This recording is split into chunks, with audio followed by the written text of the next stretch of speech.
Salam à tous et pour tous. Dans les deux épisodes précédents concernant les gens de la caverne de la sourate 18, on a vu leurs jardins et leurs rochers antédiluviens. Dans ce nouvel épisode, le dernier sur la caverne du dégel pour l'instant, on va expliquer la vie du dégel, depuis le déluge jusqu'à Moïse en passant par le plus beau des récits du Coran, qui est Youssouf, et la vie de Shoaib, le prophète de la caverne, de sa sortie à l'époque du déluge jusqu'à sa fin à l'époque de Moïse. Ce prophète très mystérieux, Shoaib, ou encore Laban, a croisé Lot, qui lui a donné une fille pour épouse. Il a croisé aussi Abraham, à qui il a donné peut-être aussi Agar, l'égyptienne, mère d'Ismaël. Ça, c'est une petite parenthèse. Il a croisé en tout cas Jacob, à qui il a donné une fille, Rachel. Et pour finir, il a aussi croisé Moïse, à qui il a donné une fille, Séphora, pour épouse. Ce sacrificateur de Madian est partout, à plusieurs époques différentes. Et d'après nos recherches, il a vécu 2000 ans à peu près. Il est le grand-père de Youssouf. Donc, Youssouf, ce prophète mentionné dans le Coran, a un mélange de lignées très spécial. Sémite du côté de son père Jacob et Lamite du côté de sa mère Rachel. C'est pour ça que Jacob dit à ses enfants « J'ai peur que le diable ne vous incite à faire du mal à Youssouf. Je sais ce que vous ne savez pas. » Il leur dit dans cette sourate, Youssouf, du Coran, qui commence d'ailleurs par Elif, Lem, Ra. Je vous expliquerai cela. Vous allez comprendre, restez jusqu'à la fin, il y a beaucoup de nouveautés. Donc, Jacob savait ce stratagème d'Allah, avec cette lignée très spéciale, qui donnera par la suite Moïse, Salomon, etc. Jacob arrive à 140 ans en Égypte, guidé par Allah avec ses enfants. Puis, guidé par le diable, les 10 frères décident de jeter Youssouf dans une citerne. Il était âgé alors de 17 ans. Puis, par un miracle, il est sauvé par les Médianites, qui le vendent à un proche de Pharaon Djéser, dans une période trouble, où il y a beaucoup de sacrifices humains et de rituels pour des dieux. Et le plus grand des dieux à cette période est Ra Horus, ce dégel, le dieu du soleil, donc l'âme d'un côté de la mer Rouge et Ra de l'autre côté. Elif, Lem, Ra. On en reparlera. Restez jusqu'à la fin, Inch'Allah. Bon, faisons un petit récapitulatif rapide de la chronologie de l'humanité, de la période de Noé jusqu'à celle de Jacob, à peu près.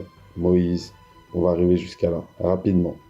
C'est une histoire simple à comprendre que beaucoup nous ont compliqué pour le compte d'un menteur, le dégel. Bon, Noé est mort 350 ans après le déluge. Et ses enfants, Sem, Cham et Japhet, eux sont morts à peu près 500 ans après ce déluge. Et une génération correspond à 30 ans, car tous ont eu leurs enfants à 30 ans à peu près. C'est comme ça que l'on calcule une génération, l'âge où on a le premier enfant. Comme vous pouvez le voir à l'écran, le nombre augmente très rapidement, exponentiellement. Je ne sais pas si ça se dit comme ça. Donc, Noé, à sa mort, 350 ans après le déluge, avait devant lui 200 millions de descendants, tous des frères. Un exemple avec la lignée du bien qui reçut l'héritage de la prophétie. cette bonne lignée d'où proviennent la plupart des prophètes. Sem donna Arpachad à 30 ans, qui engendra Saleh, mentionné dans le Coran à 30 ans, qui donna Oud, mentionné dans le Coran aussi à 30 ans. Et tous vivent à la même période. Ils se côtoyaient carrément. Plus tard, en l'an 1000 après le déluge, Abraham et Lot dans cette lignée, puis Jacob plus tard aussi.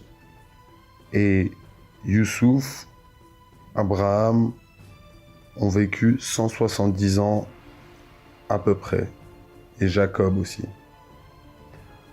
Donc la durée de vie commence à s'abaisser un peu, beaucoup quand même.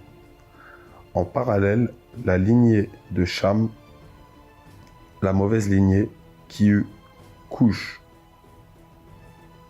mentionnée dans la Bible, qui eut Nemrod, ancêtre des Rothschild, de la tour de Babel, qui est le premier à défier Dieu en Mésopotamie. Il commence l'adoration du dégel sous plusieurs formes, le soleil, Ra ou la lune, en mode signe. Il contrôle le monde en mettant tout le monde à l'esclavage. Et d'ailleurs, toutes les mythologies, que ce soit babylo-sumérienne ou égyptienne, vouent un culte à ce menteur, jusqu'à aujourd'hui. Par exemple, les cultes occultes, la franc-maçonnerie ou d'autres idolâtries, tous des suiveurs d'Horus ou une entité liée à lui. D'ailleurs, les mythes babylo-sumériens ont pour base les enfants de Noé et Noé lui-même, ou même Éden juste avant, c'est un mélange, que le dégel a transformé en Dieu au cours des siècles, les Anunnaki. Comme vous pouvez voir à l'image, ce sont les plus anciennes choses qui ont été retrouvées sur Terre, les plus anciennes découvertes archéologiques, les plus anciennes écritures. Et c'est aussi les plus anciennes tables de loi. Pour ça d'ailleurs que beaucoup disent que la Torah, c'est du mensonge, car les Anunnaki parlaient de Noé avant et avaient déjà des lois. Mais non, c'était les enfants de Noé au fait. Voilà. Bon, passons au réveil des gens de la caverne en l'an 309, d'après le déluge. 11 générations sont présentes du côté de Cham en Égypte, soit 60 millions de Chamites, descendants de Cham. Et je le rappelle, tout le monde est encore en vie et vivent ensemble, se côtoient, car ils vivaient 500 ans à peu près. Une famille énorme, quoi. D'après nos recherches, le Dégel et Chouaïb se retrouvent devant le peuple des vergers, qui est mentionné dans le Coran. C'est un des peuples sur qui tombe Chouaïb dans le Coran, qui a subi le jour de l'ombre et le tremblement pour avoir traité Chouaïb et les prophètes de menteurs. Ceci se passe à Gizeh, comme on a vu dans les épisodes 1 et 2. Vous pouvez cliquer en haut, on les a mis normalement. Et de l'autre côté de la mer Rouge, on a à ce même moment Salih, âgé de 270 ans à peu près, opposé au Tamoud vers Pétra avec l'histoire de la Chamelle. La région ne s'appelait pas encore Madian à cette époque. Et un peu plus loin, en même temps, on a aussi Oud, le fils de Salih, qui va voir ses frères, les Had, qui construisaient dans la région d'Elam un fils de Sem, des colonnes et des palais remarquables, avec un des Anunnaki, Enlil, Bel, en effigie partout, sûrement Noé ou un des enfants de Noé. Donc, ces 3 prophètes ont été envoyés à leurs frères en même temps. Et ces cataclysmes sont tous dans la même période ou légèrement décalés. Allahu a'lam. Shuaib reste en Égypte. Je ne sais pas comment exactement, mais en tout cas, jusqu'à la période où après il part voir les Médianes, à l'époque d'Abraham. Il se retrouve esclave avec ses amis de la caverne à construire des temples pour Horus, avec leur taille antédiluvienne et surtout leur bagage de savoir, comme vous voyez à l'écran. Pendant que Nemrod, descendant de Cham, devient le premier suiveur du dégel et contrôle la planète. En tout cas, ce qui n'est pas encore sorti d'en dessous de l'eau parce qu'il y avait le déluge juste avant, ça commençait à descendre les eaux. Quelques siècles passent et Shuaib est envoyé à Madian pour récupérer son côté du jardin qui lui appartenait d'avant le déluge. Dans la même période, le cataclysme saisit d'abord le peuple de Lot. Ensuite, ce peuple de Madian, saisi aussi par le châtiment. Ce peuple qui est issu d'un des fils d'Abraham, alayhi salam, et de sa femme Ketura. Petite parenthèse. Déjà, Abraham, il a eu 3 femmes. Et Abraham a envoyé les enfants qu'il avait eus avec cette femme vers l'est. Sûrement, les Indiens viennent de là, car leur plus grand dieu, celui qui a tout donné chez eux, il s'appelle Brahma. Et en plus, leur mythologie, elle remonte pas si loin que ça. Donc, il y a peut-être un lien. On fera sûrement une vidéo sur le sujet, Inch'Allah. Bon, Shuaib épouse la fille de Lot et se retrouve sacrificateur de Madian, vers Jebel Luz, ou on peut l'appeler encore le mont Horeb. Sûrement un lien avec Shuaib. Horeb, Shuaib. Ancienne région que les Tamouds tenaient juste avant, comme je vous ai expliqué, peut-être 500-600 ans avant. Ce mont où Saleh, Abraham, Jacob, Élie, Moïse, Shuaib sont montés faire une offrande à Allah, guidés par un ange. Et aujourd'hui, c'est devenu le projet Neom. C'est vraiment bizarre. Comme vous pouvez le voir aux images. Je sais pas qu'est-ce qu'ils veulent faire là-bas, mais ça n'annonce rien de bon pour l'avenir. Puis, Nemrod meurt âgé de 800 ans à cause d'un moustique. Sûrement, il y a un rapport avec le verset de Sourate Baqara qui met en parabole un moustique. Sûrement ce verset est pour lui. Ensuite, les adorateurs qui veulent faire comme Nemrod sont très nombreux. Tous les chamites veulent une statue de Ra, etc. Et même Nemrod devient divinisé. Le dieu Marduk, par exemple, ou Naran-Sin, ils sont représentés divinisés, qui remplacent même les Anunnaki partout, à cette période. Ensuite, la lignée du bien arrive à Jacob, qui doit aller en Égypte, dont Madian, à cette époque, fait partie, car colonisé par le pharaon de cette période. Jacob, pour se marier, va voir Shuaib à Madian, qui lui donne Rachel en contrepartie de 10 ans à garder les brebis. Shuaib a à cette époque 1000 ans depuis son réveil de la caverne, d'après nos recherches. Comme le dégel de l'autre côté, de la mer Rouge. Lui aussi, il doit avoir 1000 ans depuis son réveil à cette période. Si vous avez suivi, sinon faites pause, on se calme, mais vous faites retour, vous regardez la vidéo plusieurs fois. C'est vraiment simple à comprendre normalement. Puis on a Jacob, d'ailleurs, qui a vu sur ce mont Horeb une échelle de lumière qui montait au ciel avec des anges qui montaient et descendaient sur ce mont, qui s'appelle aussi Jebel Luz, le mont de Luz. Luz, c'est le pluriel au fait de la brillance, de quelque chose qui qui est étincelant en fait, en arabe. Et ça veut aussi dire lumière en espagnol. Ensuite, quelques années plus tard, Dieu, avec son stratagème sans faille, élève Youssouf, fils de Jacob, en tant que vizir du pharaon Djéser.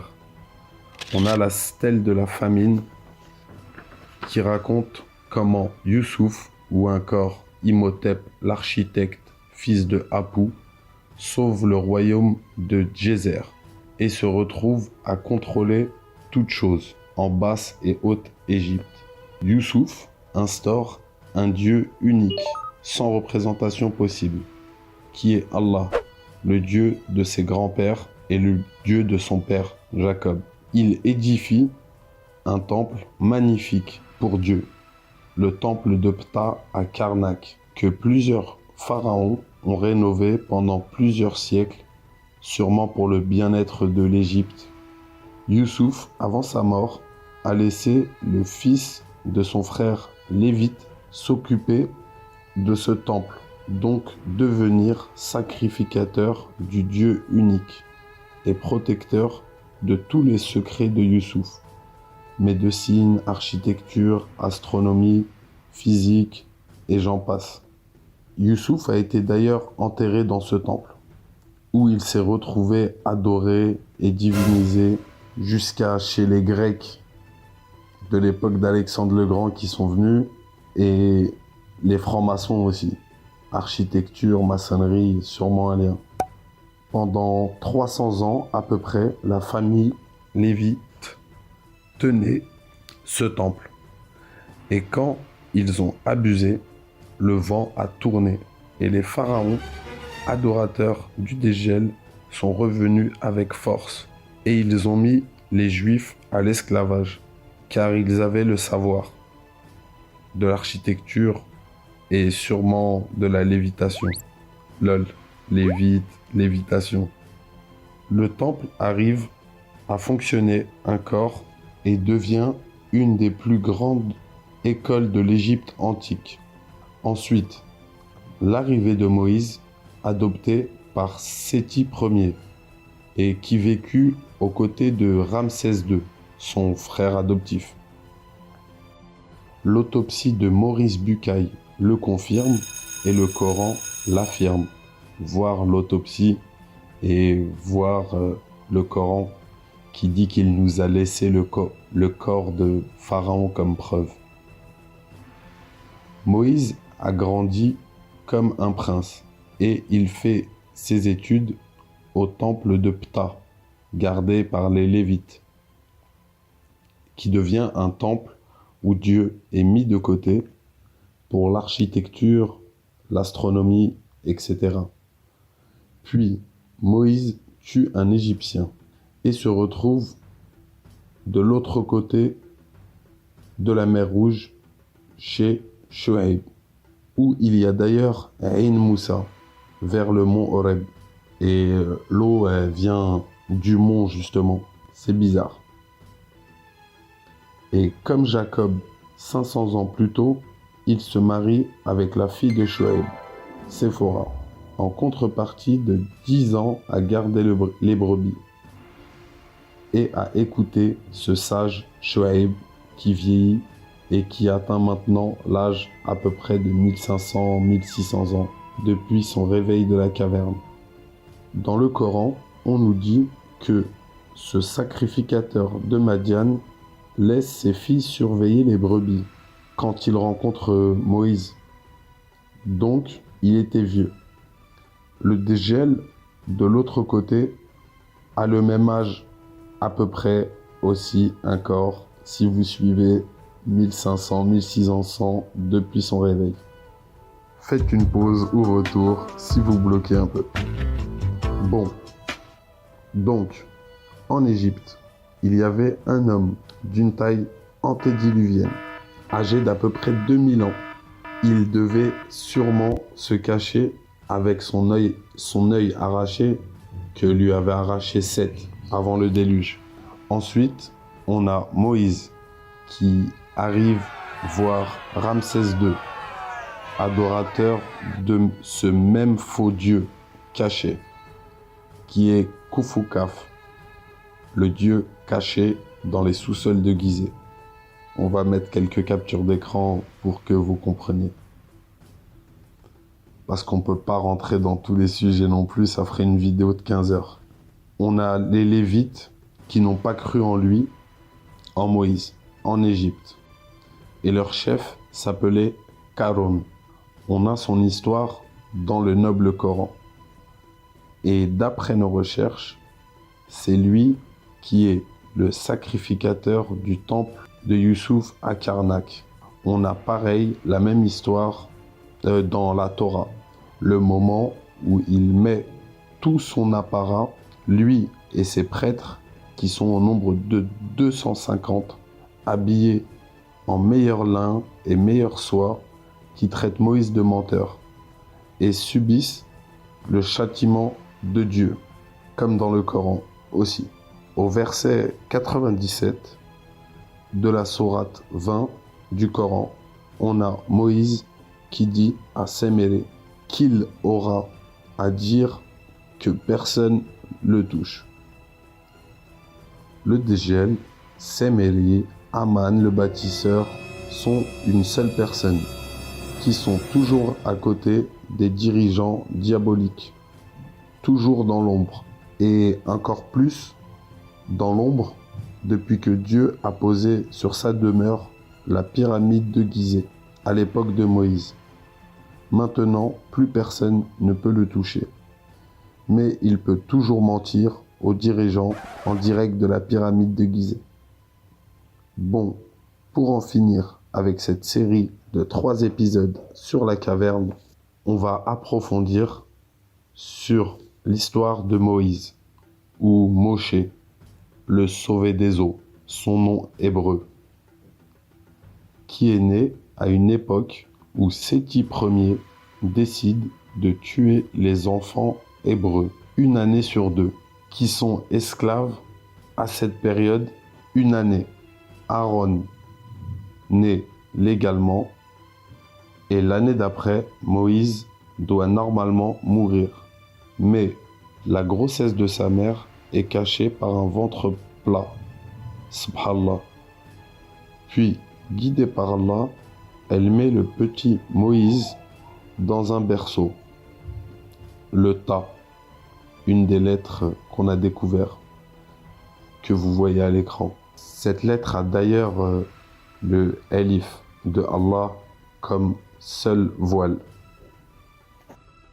Et le pose dans les flots, le Yem, qui est le Nun, ce courant que l'on a vu dans les épisodes précédents, qui nous guide beaucoup et qui est commandé par Allah. Il est un serviteur, Khidr, le verdoyant. Donc Moïse grandit chez Séti Ier. Il fuit pour avoir tué un Égyptien et se retrouve chez Chouaib, le père de sa femme Séphora, où il récupère le bâton dans le jardin de la maison de son beau-père, Chouaib. Puis il va chez Ramsès II, guidé par Dieu. Les Lévites et Pharaon ne l'acceptent pas, et Ramsès II décide de tuer tous les Juifs.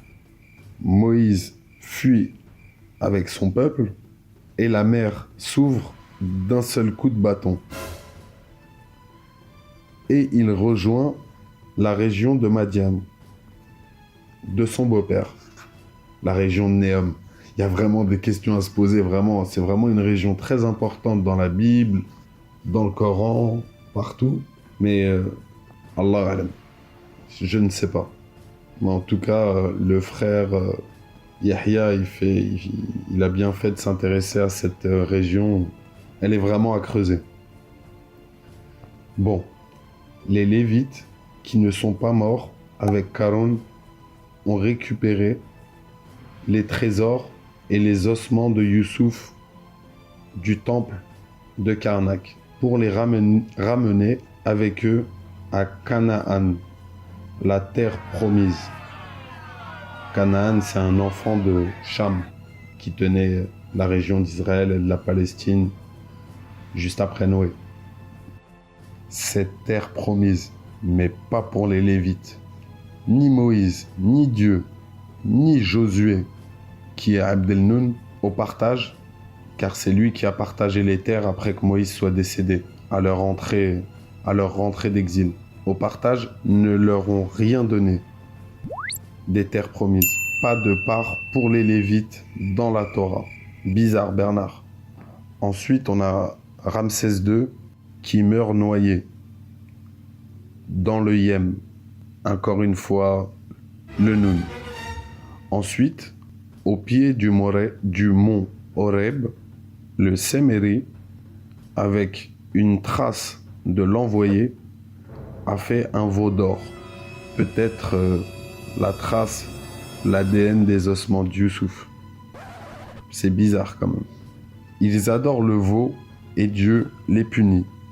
Puis Moïse dit à Séméri que personne ne pourra plus le toucher. Et le veau d'or est brûlé et jeté dans les flots. Encore une fois, le Yem, le Noun. Pour finir, le verset 63 de Surat Baqara nous dit « Nous avons brandi sur vous le mont ». Sûrement, la pyramide de Gizeh est passée au-dessus de leur tête pour leur prouver. Ensuite, on a Amenhotep qui remet le culte du Dieu unique et l'Égypte redevient normale pendant quelques siècles. Pour conclure, tout le monde, depuis des siècles, nous ont beaucoup menti, car notre histoire remonte à 6000 ans au maximum. Les Juifs ont sûrement raison dans leur calendrier qui dit 5760 ans, depuis Noé. Et le DGL est toujours sous la pyramide et il discute toujours avec les élites et les dirigeants méchants. Cette série de 3 épisodes sur la caverne est finie. C'était un petit résumé pour mieux comprendre. Abonnez-vous car on a plein de nouvelles découvertes et nous postons souvent des vidéos qu'il ne faut pas rater. Nous essayons de les mettre chaque semaine, mais des fois il y a des petits décalages. Salam à tous et pour tous.